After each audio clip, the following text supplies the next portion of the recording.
हम लोग अब अधियोग को पढ़ लेते हैं। अधियोग नाम से तो इतना पता नहीं चल रहा है वैसे, लेकिन अधि को अगर हम अधिक से जोड़ें तो अधिक, अब अधिक तो कुछ भी चीज़ अगर अधिक है तो अच्छी लगती है हम लोगों को, धन अधिक हो, सौंदर्य अधिक हो, पर बहुत अधिक नहीं होना चाहिए, अति नहीं होनी चाहिए, है ना। तो अब ये अधियोग में क्या होता है, इसमें सबसे ज़्यादा जो चीज़ इन्वॉल्व है वो है चंद्रमा। ठीक है, अब चंद्रमा हम अभी पिछले वाले एपिसोड में भी बात कर रहे थे कि भाई चंद्रमा मनोबल है, मन के हारे हार है, मन के जीते जीत है। तो अब अधियोग में हम आ जाएंगे चंद्रमा पे और उसके साथ उसके गुण भी बता देंगे और उपाय भी चंद्रमा को बलि करने के।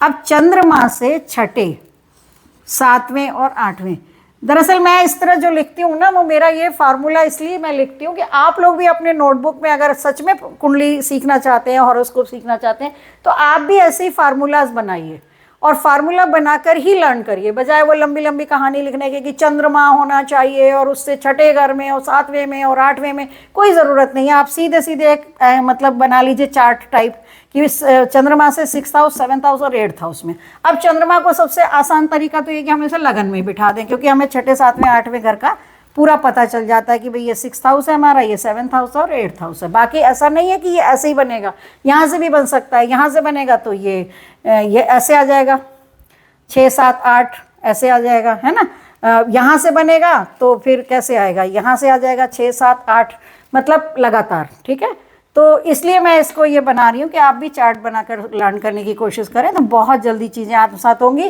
तो अब देखना क्या है कि चंद्रमा से छठे, सातवें और आठवें घर में कौन हो शुभ प्लैनेट। शुभ प्लैनेट में कौन कौन आता है, सबसे ज़्यादा तो पहले हम शुक्र को लेते हैं, उससे भी पहले हम गुरु को लेते हैं, ठीक है, और हम बुध को भी लेते हैं कि अकेला बुध अच्छा होता है, ठीक है, और हम चंद्रमा तो ऊपर आ ही गया, है ना। ये 4 शुभ प्लैनेट आ गए। शुभ प्लैनेट कौन कौन से हैं हमारे, चारों है ना, ये शुक्र, गुरु, बुध और चंद्रमा। चंद्रमा पक्षबली होना चाहिए, वो अलग बात है, तो खैर नहीं भी हो पक्षबली, लेकिन चंद्रमा से मान लीजिए यहाँ पर आ गया हमारा बुध ही आ गया, तो यहाँ पर गुरु आ गया लीजिए, और यहाँ पर हमने लगा दिया शुक्र को, ठीक है। अब ये अधियोग में देखिए, अब हमने हाउसेस 3 लिए थे लेकिन 2 में ही बिठाया हमने, है ना। तो ये भी हो सकता है, ये भी हो सकता है कि 3 में अलग अलग भी हो, ये भी हो सकता है कि तीनों एक साथ हों। तो कहने का मतलब सिर्फ इतना है कि चंद्रमा से छठे घर, सातवें घर और आठवें घर में जब हमारे शुभ प्लैनेट्स बैठे होते हैं तो ये क्या बन गया, आप देख रहे हैं, इसको कह सकते हैं हम एंकर योग, एंकर जैसा बन जाता है ये देखो आप। इसको मैं यहाँ पर आपको बताने की कोशिश करती हूँ, बिल्कुल आसानी से याद हो जाएगा, कोई दिक्कत नहीं होगी इस योग को याद करने में, और ये कुंडलियों में बहुत आसानी से हमको मिलता भी है ना।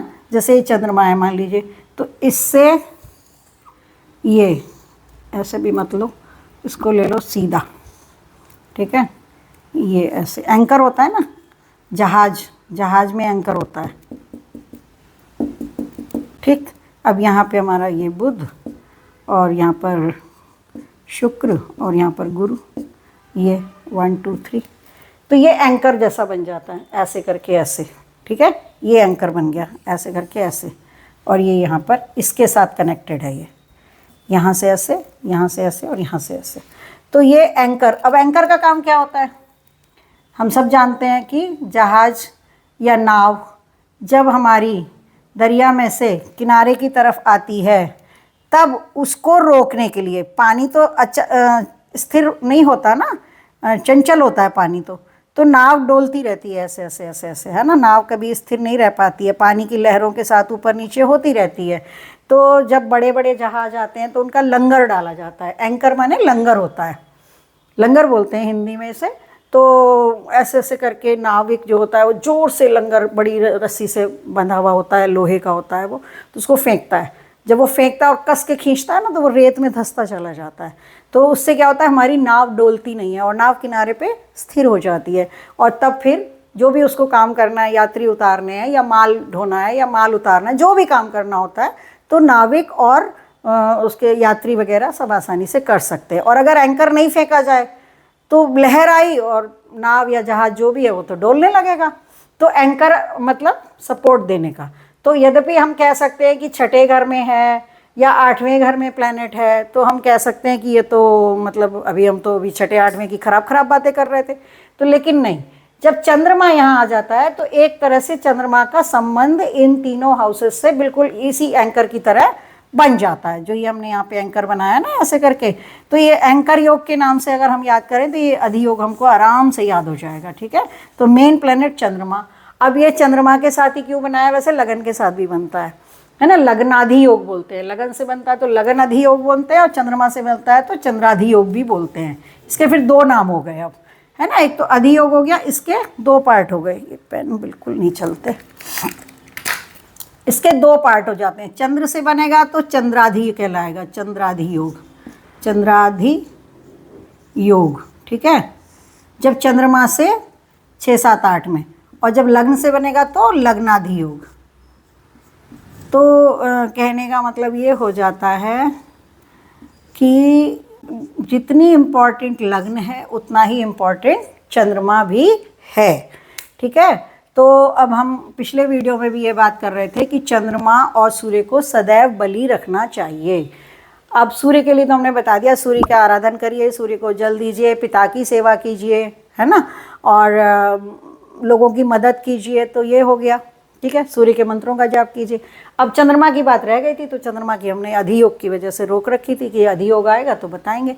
देखिए, चंद्रमा मन है, माता है, मातृभूमि है, तो इन सब की सेवा करो। मातृभूमि की सेवा करो, कर सकते हो तो माँ की सेवा करो। और अपने मन को संभाले रखने के लिए हमें क्या करना है, हमें पूजा पाठ तो करनी ही है, साथ में और भी उपाय करने हैं। क्या कि जैसे कि माँ की सेवा करनी है, माँ के चरण स्पर्श करने हैं, उनका आशीर्वाद लेना है, साथ में चांदी जो कि चंद्रमा का रत्न है, वो धातु है, सॉरी, तो चांदी को धारण भी कर सकते हैं हम। चांदी का छल्ला पहन लें, चांदी का रिंग पहन लें, या कड़ा पहन लें चांदी का प्योर, इस तरीके से वो भी कर सकते हैं, क्योंकि उस धातु का प्रयोग करेंगे तो ये बलि होगा। इसके अलावा चांदी के गिलास, कटोरी, चम्मच में हम खीर खा सकते हैं, क्योंकि खीर भी चंद्रमा की है, उससे भी मनोबल बढ़ता है। या हम दूध पिएं, पानी पिएं, हमेशा चांदी के बर्तन में। चांदी को आजकल साइंटिस्ट भी बता रहे हैं कि एंटीबैक्टीरियल होती है। जब एंटीबैक्टीरियल होगी तो हमारा स्वास्थ्य अच्छा होगा ही होगा, है ना, तो मन भी अच्छा होगा। ये ज्योतिषीय प्रयोग है। और अगर आप ये सब नहीं कर सकते हैं, आपको लगता है कि हम आराधन कर सकते हैं, तो शिव जी का आराधना करिए, क्योंकि भगवान शंकर ने चंद्रमा को अपने मस्तक पर धारण किया। चंद्रशेखर एक नाम भी है महादेव जी का। ठीक है, तो ये सारे तरीके हैं और ये सबको ही अपना लेने चाहिए। घर घर सब बच्चे करेंगे तो हाइपर जो बच्चे हो जाते हैं चंद्रमा के कमज़ोर होने से होते हैं।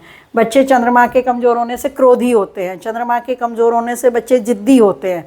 तो जिद्दी दूर करनी है, बच्चों में समझदारी का डेवलपमेंट करना है, उनको डिप्रेशन से बचाना है, उनको अति क्रोधी होने से बचाना है, उनको स्वस्थ रहने देना। देखिए, चंद्रमा की बीमारियां भी बड़ी अजीब सी हैं। सांस की बीमारी दे देता है, या हर समय बच्चे की नाक बह रही है, तो आप सोचो जिस बच्चे की हर समय नाक बह रही, क्या वो कंसंट्रेट करके पढ़ पाएगा? जैसे ही सिर झुका के लिखना शुरू करेगा उसकी नोजी बहने लगेगी, है ना। तो ये मन को उचाट कर देता है चंद्रमा। तो चंद्रमा को और सूर्य को तो हमेशा ही बलि करना है।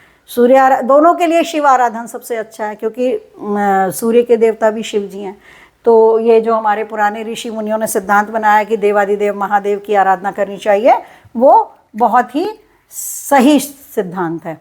ठीक है, तो हमने काहल योग को पढ़ा और अधियोग को पढ़ा, उसके अलावा बहुत सारे योगों के हमने नाम पढ़ लिए। अगर और अधिक योगों के बारे में जानना है तो हम फल दीपिका पढ़ सकते हैं। पंडित गोपेश कुमार ओझा जी की फल दीपिका बहुत ही सरल भाषा में है, अच्छी है, हम लोग भी उसको फॉलो करते हैं, बार बार पढ़ते हैं, उसमें आपको ये सारे कंटेंट मिल जाएंगे। और अगर यहाँ पढ़ना अच्छा लग रहा है तो पढ़िए, इसको लाइक करिए, शेयर करिए, सब्सक्राइब करिए, अपने सवाल हमको डालिए, जहाँ तक हो सकेगा आपके सवालों के जवाब देंगे। आज के लिए इतना ही रखते हैं। और अब योगों का चैप्टर पूरी तरह से हमारा कंप्लीट हो गया, क्योंकि हमने शुभ योग भी पढ़ लिए और अशुभ योगों को भी पढ़ लिया, और बहुत सारे योगों के नाम भी हम जान गए। योग अंतहीन है, हमें उनके सिद्धांतों को समझना है, और नाम बेशक याद ना रहे, सिद्धांत याद रहेगा तो हम समझ जाएंगे कि ये योग कुछ है, कुछ बना हुआ है, ये हमने पढ़ा था। ठीक है, तो नामों के आप याद कर सकते हैं तो बहुत अच्छी बात है, हम लोग भी याद करते ही थे, कर लेते हैं, लेकिन नहीं याद कर पाते तो उसमें फेर में न पढ़ते हुए सिर्फ इतना ध्यान रखिए कि कहाँ कहाँ कौन कौन से फार्मूले लगे हैं और उन फार्मूलों के अनुसार कुछ शुभाशुभ योग बनते हैं जो कि हॉरोस्कोप में होते हैं और हमेशा बैलेंस्ड होते हैं। कोई भी कुंडली 100% बोगस नहीं होती, कोई भी कुंडली 100% अच्छी नहीं होती है। जिस तरह से जीवन होता है उतार चढ़ाव में मिला हुआ होता है, उसी तरह से बड़े बड़े लोगों की कुंडलियों में भी ऐसे ऐसे योग होते हैं। राज्य से अलग रहना पड़ता है, वनवास जाना पड़ता है, जेल में जन्म लेना पड़ता है। आप समझ रहे हैं किन किन की बातें हो रही हैं। तो ये जीवन है, ऐसे ही चलता है। तो आज के लिए हम इतना ही करेंगे और अगले मिलते हैं अगले वीडियो में। तब तक के लिए जय हिंद, जय भारत।